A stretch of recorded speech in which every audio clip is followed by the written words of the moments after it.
Hi friends, ఈరోజు మనం బౌద్ధ గృహలు బౌద్ధ రామాలు గుంటుపల్లి పరిసర ప్రాంతంలో ఉన్నాం. గత వీడియోలో మనం ఈ బౌద్ధ రామాల గురించి మనం కొన్ని విషయాలు తెలియజేసాం.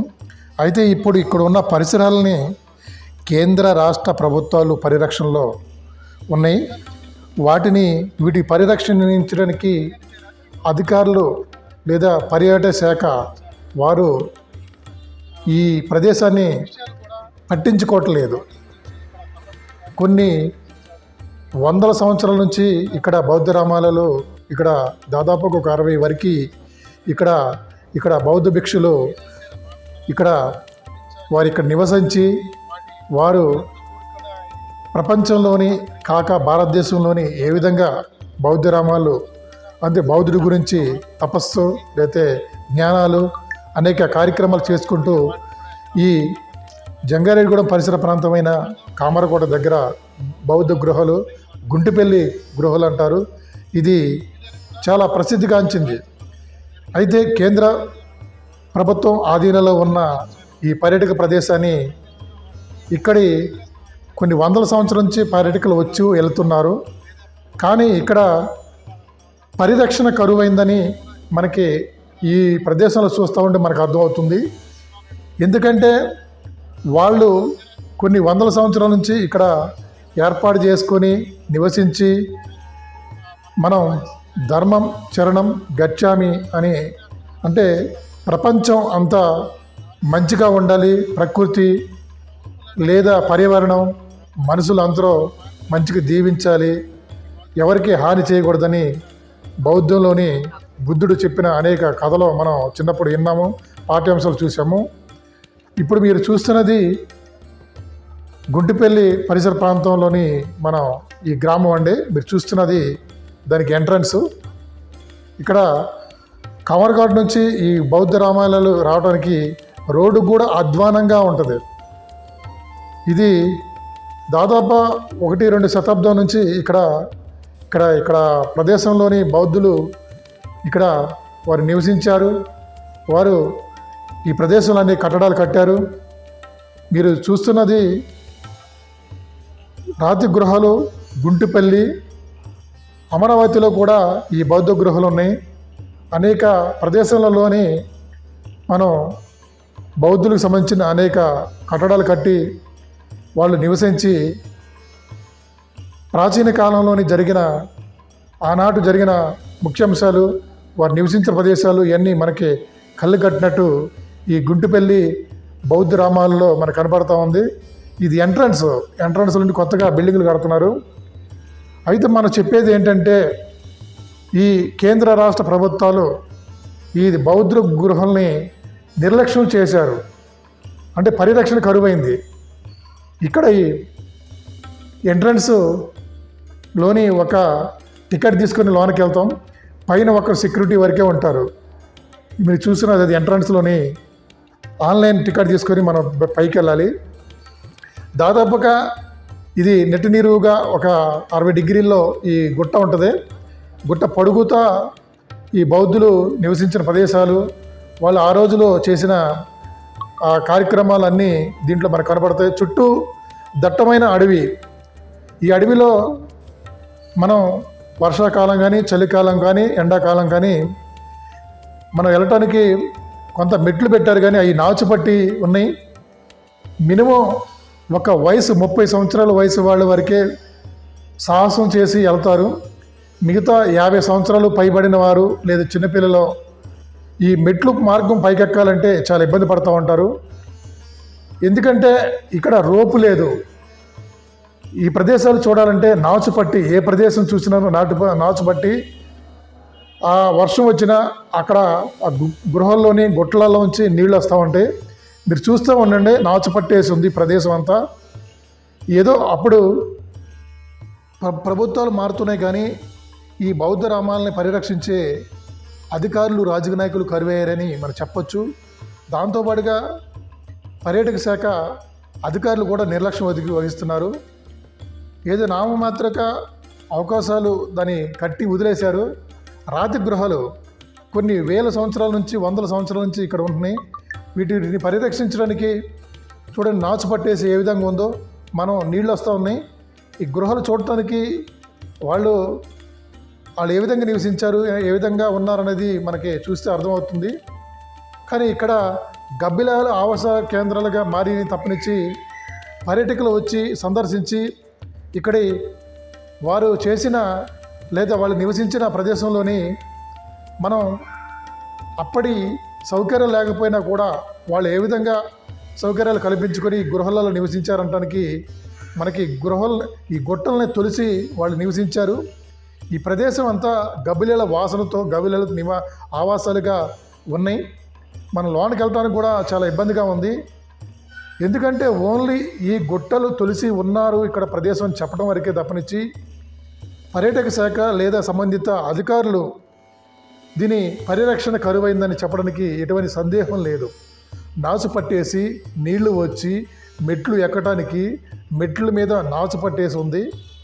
ఏదైనా కూడా సంబంధిత అధికారులు దీన్ని పరిరక్షించి దీన్ని కొంత అమౌంట్ హెచ్చించి పర్యాటక శాఖ నుంచి లేదా ఈ సంబంధిత మంత్రులు కానీ అధికారులు కానీ మెట్ల మార్గం ఎక్కేవాళ్ళు మెట్ల మార్గం ఎక్కుతారు. లేదా వయసు మళ్ళిన వాళ్ళు లేదా చిన్నపిల్లలు, వృద్ధులు చూడాలనుకుంటే రోపు వంతెన లాంటిది లేదా రోపు మ్యాటు ఏర్పాటు చేసి పైకి వెళ్ళటానికి ఇక్కడ ఏర్పాటు చేస్తే రాబోయే కాలంలో ఈ ప్రదేశాన్ని అందరూ చూడటానికి అవకాశం ఉంది. లేదా ఈ ప్రదేశం కనుమరిగే అవకాశం కూడా లేకపోలేదు. మీరు చూస్తున్న ఈ బౌద్ధ రామాలయంలో ఇప్పుడు మనం చూస్తున్న గుట్ట తులసి ఉంది. పిచ్చి మొక్కలు పట్టేసి, నాసు పట్టేసి శిథిలావస్థకి అయిపోయినాయి. రాళ్ళు ఈ గుట్టలో కొన్ని వందల సంవత్సరాల నుంచి అంటే సజీవిగా ఉన్నాయనుకోవాలి మనం. ఎందుకంటే చెక్కబడి ఉన్నాయి. అవి ఏ విధంగా ధ్వంసం అవ్వలేదు, పాడవలేదు. కానీ అట్టే ఉంది. అంటే రాతి కట్టడాలని కొద్ది పరిరక్షించి వాటికి ఏదైనా మనం ఏర్పాటు చేస్తే అప్పటి నివసించిన బౌద్ధ రామాలు దాంట్లో మనం చూడటానికి లేదా చరిత్ర తెలుసుకోవడానికి, చరిత్ర చెప్పడానికి మీరు చూస్తున్న ఈ శివుడి ఎదురుగా ఉన్న నందీశ్వరుడిని చూడండి, ఇరిగిపోయి ధ్వంసం అయి ఉండడం. అంటే భారతదేశంలో వివిధ సంస్కృతి సాంప్రదాయాలని పాటించుకుంటూ జీవించుకుంటూ ఉన్నారు. దాంట్లో బౌద్ధులు కూడా బౌద్ధ మతాన్ని లేదా బౌద్ధాన్ని ప్రపంచానికి ప్రసిద్ధిగాంచి విరజిల్లాలని వారు అనేక ప్రదేశాలు తిరిగి వాళ్ళు జ్ఞానం కానీ యోగా కానీ అనేక సంవత్సరాలు జీవించారు. చూడండి, మీరు చూస్తున్నది రాతి కట్టడాన్ని ఏ విధంగా తొలిసి ఏ విధంగా చెక్కబడి ఉందో. ఈ లోన చూడండి, శివుడు, అది శివలింగం ఉంది. శివలింగాన్ని ఏ విధంగా అప్పుడు చెక్కబడి ఉందో, పైన కూడా గోపురం చూడండి, రాతితోని పూర్తిగా రాతితోని చెక్కబడి ఆ డిజైను, ఆ అలంకరణ ఏ విధంగా చేశారో అన్నది మనకి కొన్ని వందల సంవత్సరాల నుండి శిథిలస్తాలేదు. అయితే రాను రాను ఏ వస్తువైనా కూడా రాతి కానీ ఏ వస్తువైనా కూడా అది పాడే అవకాశం ఉంది. కాబట్టి దాన్ని పరిరక్షించాలి, దాన్ని కాపాడాలి. రానున్న తరాలకి, భావి తరాలకి మనం చరిత్ర చెప్పాలంటే ఇలాంటి వాటిని కాపాడుకుంటే మనకి మంచిది. చూడండి, గోపురం మంచిగా ఏ విధంగా చెక్కబడి ఉన్నదో అనేక పేర్లతో పిలిచి ఉంది. అయితే గోపురం అంతా అంటే నాచు పట్టేసేసి దానంతా శిథిలాస్థితి అయిపోయింది. ఓన్లీ శివరాత్రి అంటే కార్తీక మాసంలోని ఇక్కడ శివుణ్ణి కొలుస్తారు. మన భారతదేశంలో ఉన్న హిందూ ధర్మం, బౌద్ధ ధర్మం, వీటిని సనాతన ధర్మం అంటారు. కాబట్టి అందరూ వచ్చి చూసి వెళ్తూ ఉంటారు. చూడండి, ఇది పెద్ద దాదాపుగా 1/2 కిలోమీటర్ల పొడవు ఉన్న కొండ, ఒకే కొండ పొడవుగా ఉంది. పిచ్చి మొక్కలు నాచు పట్టి లేదా ఆ రాళ్ళు కొంత ఇరిగిపోయి అక్కడక్కడ పడి లేదా శిథిలాస్థితి అయిపోయిన రాళ్ళు గుట్టలు కూడా ఉన్నాయి. వెళ్ళటానికి చాలా కొన్ని సందర్భాల్లో ఇబ్బందిగా ఉంది. మనం అప్పటి బౌద్ధులు ఏ విధంగా చెక్కి దీంట్లో తలదాచుకున్నారు, ఈ ప్రాంతంలో యోగా చేశారు, జ్ఞానం చేశారు, అనేక కార్యక్రమాలు చేశారు. ఇది మనం చూస్తూ ఉంటే గుంటిపల్లి గృహలు, బౌద్ధ రామాలు అమరావతిలోని ఏ విధంగా ఉందో ఈ గుంటిపల్లి కూడా మనకి కనిపిస్తూ ఉంటుంది. చాలా అందంగా చక్కబడి మంచి ఆహ్లాదంగా అప్పటి నివాసం రాతిలో కూడా చెక్కి ఏ విధంగా నివసించారు, ఏ విధంగా వాళ్ళు జ్ఞానం చేశారు, ఏ విధంగా తపస్సు చేశారు అనేది చూస్తామనండి. అంటే ఒక్కొక్క ప్రాంతంలోని దాదాపు 4-5 కూర్చొని వాళ్ళు నివసించేవారు. అలాంటి దాదాపు ఒక 20 మంది ఇక్కడ జ్ఞానం చేయడానికి నివసించడానికి ఈ రాతి కట్టడాలని తొలిసి కట్టారు. చుట్టూ అది అడవి బాగా విపరీతంగా అడవి ఎక్కువగా ఉంటుంది. దీంట్లో అనేక క్రూర మృగాలు లేదా విషసర్పాలు లేదా వివిధ జంతువులు కూడా ఈ ప్రాంతంలో అప్పుడు నివసించాయని మనకి చెప్తూ ఉంటారు. ఏదైనా కూడా ఈ ప్రాంతాన్ని అటవీ శాఖ, పర్యావరణ శాఖ మరియు ఈ పర్యావరణ శాఖతో పాటుగా ఈ పర్యాటక శాఖ కూడా దీన్ని కూడా కాపాడాలి. ఈ రాతి కట్టడాలను చూస్తూ ఉండండి మీరు. ఏ విధంగా వాళ్ళు తొలిసి రాతిని గృహాలుగా నివసించడానికి చెక్కారు. అంతే ఎన్ని సంవత్సరాలు పట్టిద్దో వీళ్ళు ఈ కుటీరాన్ని ఏర్పాటు చేసుకోవడానికి. ప్రతిదీ కూడా గబ్బిలేల వాసన, వేరే కీటకాలు లేదా అనేకమైన అసంఘిక కార్యక్రమాలు కూడా ఇక్కడ అడ్డైందని అక్కడ వారు చెబుతూ ఉన్నారు. ఏదైనా కూడా పరిరక్షణ ఒక వాచ్మెన్ పైన గుట్ట మీద ఉంటారు. కనీసం గైడ్స్ ఎవరు ఉండరు. ఎందుకంటే మనుషులు ఏ విధంగా ఈ చరిత్ర తెలుసుకోవాలంటే అక్కడ చెప్పేవాళ్ళు గైడ్స్ ఎవరు లేరు. సంబంధిత ఏ సంవత్సరంలో ఏర్పడింది, ఎవరు వచ్చారు, ఎవరు కట్టారు ఏంటనేది కూడా ఎవరికి లేదు. ఓన్లీ మోగసాయిగా అంటే చూసుకుంటూ వెళ్ళి చూడటమే తప్పనిచ్చి గత చరిత్ర తెలవాలంటే ఓన్లీ కంటితో చూడటం కాదు, జ్ఞానాన్ని, తెలివిని, సమాచారాన్ని మనకి అందరికీ తెలియజేయాలని మనకి పర్యాటక శాఖ కానీ ఈ బౌద్ధ రామాలయాలు రాష్ట్ర కేంద్ర ప్రభుత్వాలు కూడా ఇప్పటికైనా ఈ ప్రాంతంలో కొంతమంది గైడ్స్ని పెట్టి మంచినీళ్ళ సౌకర్యం, తినుబండరాలు, ఇది మెట్లు పైకెక్కడానికి రోపు లాంటిది లేదా పరిరక్షణ గతంలో కూడా ఇక్కడ మనకి చెప్తూ ఉన్నారు. ఏంటంటే గతంలో ఇక్కడ ఒక జంట అంటే పెళ్ళైన జంట వస్తే ఆ అగాంతకులు అసంఘిక కార్యక్రమాలకి వాళ్ళకి ఇబ్బంది కలిగించారని ఇక్కడ అనేక ఇబ్బంది కలిగించేటట్టుగా పర్యాటకులకి ఇక్కడ జరిగిందని ఈ ప్రదేశాలు చెప్తూ ఉంటారు. ఏదైనా కూడా కుటుంబంతో వచ్చి సరదాగా గడిపి ఇది సెలవుల రోజులో కానీ లేదా పండగల రోజులో కానీ వచ్చి ఇక్కడ గడపడానికి ఈ ప్రదేశాన్ని ఆహ్లాదంగా పచ్చని ప్రదేశం అటవీ ప్రాంతాల్లో ఉంది కాబట్టి దీని సేద తీర్చడానికి లేదా మనకి జ్ఞానం లేదా జరిగిన కొన్ని వందల సంవత్సరాల నుంచి జరిగిన బౌద్ధ రామాలు ఏ విధంగా జీవించారు, ఏ విధంగా ఈ ప్రదేశంలోని నివసించారు అన్నది కూడా మనకు అర్థమవుతుంది. ఇప్పటికైనా కేంద్ర రాష్ట్ర ప్రభుత్వాలు బౌద్ధ గృహాలని ఇది మనం గుంటుపల్లి బౌద్ధ రామాలని ఇక్కడి పరిరక్షించాలి. దీనికి కొంత నిధులు హెచ్చించి ఈ ప్రదేశాన్ని ఎక్కువ మంది గైడ్స్ని, ఎక్కువ మంది సెక్యూరిటీని దీన్ని కాపాడుకుంటూ ఈ ప్రదేశాన్ని పరిరక్షించుకుంటూ వెళ్ళాలని మా న్యూ లైఫ్ తెలుగు టీవీ గత వీడియోలో కూడా మేము తెలియజేసాము. ఇది ఏదైనా కూడా మానవ వాళ్ళకి జరుగుతున్న అనేక విషయాలు తెలియజేయటంలో మనం చూపించటంలో న్యూ లైఫ్ తెలుగు టీవీ అనేక విషయాలు, కొత్త విషయాలు మనం ఇంట్లో ఉండి తెలుసుకోవాలని కూడా మనం యూట్యూబ్ ద్వారా కూడా చూసుకోవచ్చు, తెలుసుకోవచ్చు, చూడవచ్చు. అందరూ ఎందుకంటే కొంతమంది వెళ్ళలేని వాళ్ళు, కొంతమంది నడవలేని వాళ్ళు లేదా వృద్ధులు కూడా ఉంటారు. చూడాలనుకున్నవారు లేదా వినాలనుకున్నవారు లేదా ఎలాంటి వాటికి మా యూట్యూబ్ ఛానల్స్ ఏదైనా సమాచారం ఇస్తాయి, మంచి సమాచారం ఇస్తాయి. పరిరక్షణ కాపాడుకుంటూ, పర్యావరణ కాపాడుకుంటూ, మానవాలను రక్షించుకుంటూ మన బాధ్యత కూడా ఈ ప్రదేశంలో ఎటువంటి ప్లాస్టిక్ వ్యర్థాలు కానీ అసంఘిక కార్యక్రమాలు కూడా చేయకోకుండా ఉండాలని న్యూ లైఫ్ తెలుగు టీవీ కోరుకుంటుంది. దాంతోపాటుగా ఈ ప్రదేశం చాలా ఎత్తైన ప్రదేశం. ఇది కామరకోటకి 6 కిలోమీటర్లు, జంగారెడ్డిగూడెంకి 12 కిలోమీటర్లు, చిన్న తిరుపతికి 15 కిలోమీటర్లు, ఇటు చింతలపూడికి ఒక 25 కిలోమీటర్లు దాదాపు ఉంటుంది ఈ ప్రదేశం, ఈ ప్రాంతం. ఏదైనా కూడా మనం ఇది జంగారెడ్డిగూడెం డివిజన్ ప్రాంతంలో ఉంటుంది. ఇది చింతలపూడి నియోజకవర్గం. ఈ ప్రాంతంలో మంచి మంచి ప్రదేశాలకు మనకి బౌద్ధ రామాలు ఉంటాయి. ఈ ప్రదేశంలో మీరు ఇప్పుడు చూస్తున్న మెట్లెక్కు చూస్తున్నది బౌద్ధ రామాలు కూడా ఇక్కడ తపస్సు చేశారు, జ్ఞానం చేశారు. ఇది శిథిలాస్తం అయిపోయింది. ఈ కొండ శిథిలాస్తం అయిపోయింది. ఇక్కడ నాచుపట్టి ఉంది, కొన్ని ధ్వంసం అయిపోయి ఇరుకుపోయి ఉన్నాయి. పరిరక్షణ లేక కరువైందని మనకు చెప్పడానికి ఎటువంటి సందేహం లేదు. వారు ఆర్చీలు ఇక్కడ ఏర్పాటు చేశారు. వాటిని మీరు చూస్తూ ఉండండి. ఇగో కొన్ని ఇరిగిపోయి పడిపోయినాయి.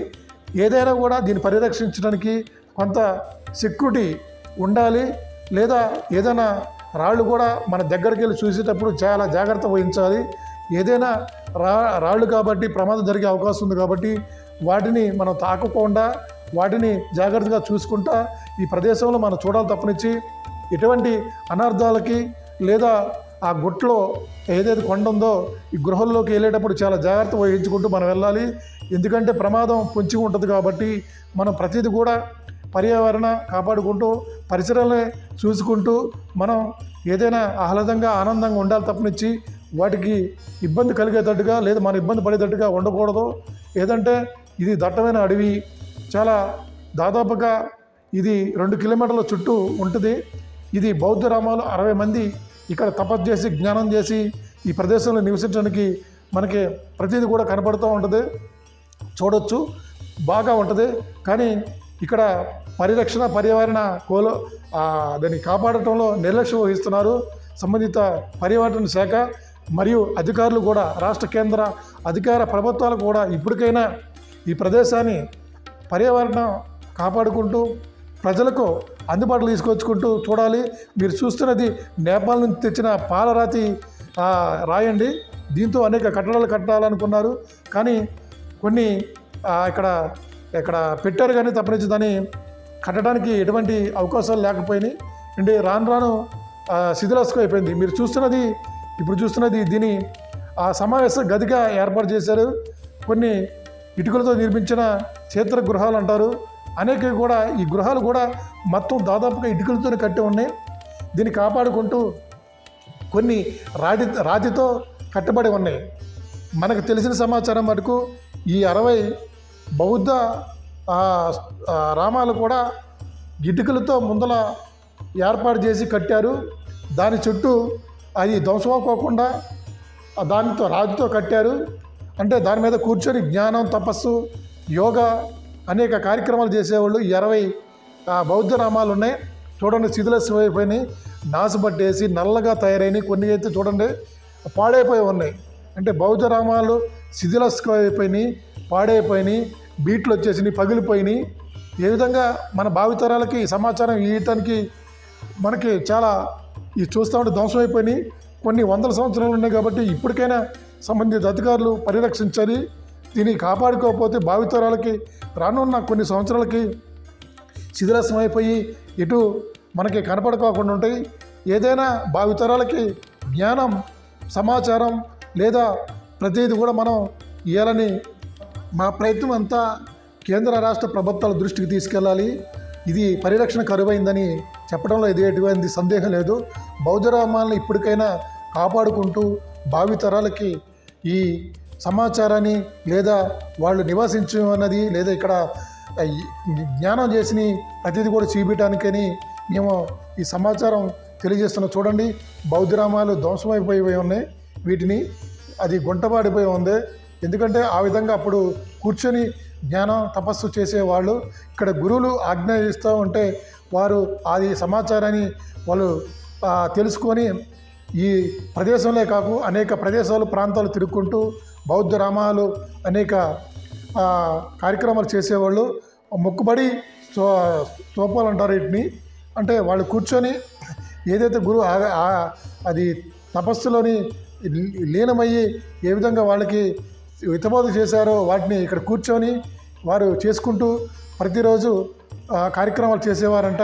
ఈ 60 బౌద్ధ రామాలనే కొన్ని ధ్వంసమైనవి, కొన్ని నాచుబట్టినాయి, కొన్ని పాడైపోయినాయి. ఇప్పటికైనా సంబంధిత అధికారులు ఎవరైనా సరే ఈ బౌద్ధ రామాలనే పరిరక్షించి దీనికి నిధులు కేటాయించి ఇక్కడ సంబంధిత గైడ్స్ కానీ, సెక్యూరిటీ కానీ, ఇక్కడ అనేక సౌకర్యాలు కల్పించి మానవాళికి ఈ ప్రాంతం కనుమరుగోకోకుండా భావితరాలకి తెలిసేటట్టుగా వాళ్ళ జ్ఞానం తెలుసుకోండి. సమాచారం ప్రపంచం మొత్తం బౌద్ధులకు సంబంధించిన అనేక కట్టడాలు లేదా అనేక బౌద్ధ రామాలు లేదా అనేక కార్యక్రమాలు అన్నీ చాలా ఉన్నాయి. వీటిలో కొంతగా మనం ఈ కవర్కోట దగ్గర మన గుంటిపల్లి బౌద్ధ రామాలు అంటారు. వీటిని కేంద్ర రాష్ట్ర ప్రభుత్వాలు ఇప్పటికైనా పరిరక్షణ చేసుకుంటూ ఇటుకలతో నిర్మించిన వృత్తాకార సోఫాలు అంటారు వీటిని. చూడండి, దాదాపుగా 60 ఉంటాయి. 60 ఇవి ఇక్కడ కూర్చొని ఇక్కడ ఆజ్ఞాపించి లేదా మంత్రోపాధన చేసి లేదా వారికి ఏ విధంగా బోధించేవాళ్ళు కూర్చొని చూడండి. ఇది మెట్లు మన పైకెక్కితే కింద నుంచి పైనుంచి చూస్తే దాదాపుగా ఈ ప్రదేశం అంతా కనపడుతూ ఉంటుంది. దీని దట్టమైంది పెద్ద ఎత్తైన ప్రదేశం, అడవి ప్రదేశంలోని చూడండి మొత్తం ధ్వంసం అయిపోయినాయి, చాలా వరకు ధ్వంసం అయిపోయినాయి. దీనికి నాచు పట్టేసి లేదా ఈ ప్రదేశం చూడటానికి కొన్ని రోజుల్లో మనకి ఏ విధంగా శిథిలావస్థ అయిపోయిందో కనబడుతూ ఉంటుంది. ఇప్పటికైనా సంబంధిత అధికారులు పర్యావరణ శాఖ కానీ లేదా కేంద్ర రాష్ట్ర ప్రభుత్వాలు కానీ లేదా పర్యాటక శాఖ కానీ దీన్ని కాపాడుకుంటూ భావితరాలకి మనం ఈ కట్టడాలని చూస్తే చూడతారు. అప్పుడు 100 సంవత్సరాల నుంచి కట్టిన ఈ బౌద్ధ రామాలు చెక్కు చెదరలేదు. ఇప్పుడు ఈ రాయితో కట్టిన మధ్య వరకైతే వీటిని కొన్ని సంవత్సరాల తర్వాత వీటిని సెక్యూరిటీగా కట్టారు. అప్పటి నుంచి దీని పరిరక్షణ కరువైపోయింది. ఇప్పటికైనా సంబంధిత అధికారులు రాష్ట్ర కేంద్ర ప్రభుత్వాలు పరిరక్షణ కరువైంది కాబట్టి బౌద్ధ రామాలని పట్టించుకొని వాటిని పరిరక్షించి భావితరాలకి మనం ఏదైనా తెలియజేయాలి. కాబట్టి వీళ్ళు ప్రపంచంలో అనేక వింతల విశేషాలు లేదా సమాచారాన్ని కూడా పబ్లిక్కి పంచుకొని మంచిగా జ్ఞానాన్ని తెలివితేటలని ప్రజలకు చేయాలి. మీరు చూస్తున్నది ఇది పాలరాతితోని నేపాల్ నుంచి తెచ్చిన రాతితో కట్టబడింది. ఇది మనకి శివుడికి సంబంధించిన లింగం అంటే శివలింగం. దీని చుట్టూ ప్రదర్శనలు చేస్తారు, చాలా అంటే హితబోధలు చేస్తారు. లేదంటే మనం భారతదేశంలోని బౌద్ధులు అన్ని మతాలని సామరస్యంగా సమాంతరంగా లేదా ఇది ధర్మం శరణం గచ్చామి అని అనేక చేసుకుంటూ వెళ్ళారు. మీరు చూస్తూ ఉన్నాడు చుట్టూ దట్టమైన అడవి. ఈ అడవి ప్రాంతంలో అనేక పర్యాటకులను కాపాడుకుంటూ దీన్ని పరిరక్షించాలని నులేప్ తెలుగు టీవీ కోరుకుంటుంది. ఈ వీడియోని చివరి వరకు చూసినందుకు ధన్యవాదాలు తెలుస్తూ మరొక వీడియోని మీ ముందుకు వస్తాం. నులేప్ తెలుగు టీవీని సబ్స్క్రైబ్ చేయండి. Thank you all of you.